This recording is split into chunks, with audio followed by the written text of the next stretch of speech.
ambassadors, representatives, ministers. Mr. Secretary, today marks another milestone in the Alliance for Progress. For today, we begin to select the panel of experts established by the Charter of Punta del Este. This panel is an historic innovation, not only in inter-American relations, but in the effort to develop the economies of half the world.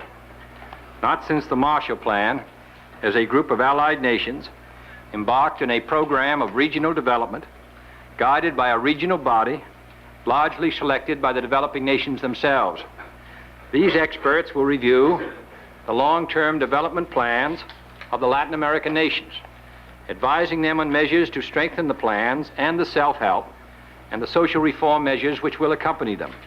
In addition, they will provide help in financing agencies to provide external resources in the most effective manner. I am confident that the skills and ability of the men you select will enable all the nations of the hemisphere to benefit greatly from their work. And I assure you that the United States will give the greatest possible weight to the conclusion of the experts in the distribution of funds. Similarly, we will instruct our representatives to international agencies to rely heavily on the work of the panel. I am confident that this new and imaginative creation of the inter-American system will vastly strengthen our common effort, the Alliance for Progress for all of our people. I have also today signed an agreement for the use of $6 million in Alliance for Progress funds to strengthen the OAS.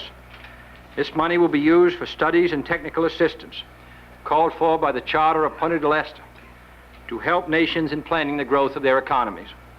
Thus, a pledge of long standing has been fulfilled. I would also like to express my gratification at the important progress which has been made since the Alliance for Progress was proposed in March. In August, the American nations drafted the Charter of Punta del Este, the framework for the decade of development, a document whose scope and significance is matched only by the Charter of the OAS itself. The Inter-American Bank, ECLA, and the OAS have agreed to provide development missions to assist nations in their planning, and some of these missions are already in the field. In addition, you have strengthened the machinery of the Inter-American Economic and Social Council and prepared for today's selection of the panel of experts. For its part, the United States has streamlined its own AID program, placing general responsibility for coordination of our effort in the hands of a distinguished administrator with long experience in the work of development, Ambassador Moscoso. And we have already developed new sets of standards to guide our work. In these and in many other ways, we have developed the basic structure for our future effort, for the work of the next 10 years. But we have not waited for the establishment of that structure to begin our work. All over Latin America, new development plans are being formulated, and some have already been completed. New tax and land reform programs, basic requirements of social progress have been instituted or are being prepared. Many of the American nations are now mobilizing their resources and the energies of their people for the task of development. And the United States, for its part, has already committed more than $800 million of the more than $1 billion which it pledged to the first year of the alliance, a year which ends on March 13th. But despite this speed, I am determined to do better as far as this country goes in the coming months. The urgent needs of our people in this hemisphere cannot wait. Their need for food and shelter, for education and relief from poverty, and above all, their need to feel hope for their future and the future of their children demands attention and toil this year, this month, today. Measured by the past, we have moved swiftly.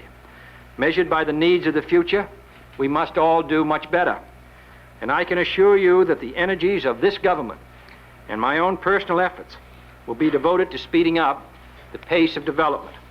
For I share with you a determination that before this decade comes to a close, the Americas will have entered upon a new era, when the material progress of American man and women and the justice of his society will match the spiritual and cultural achievements of this hemisphere.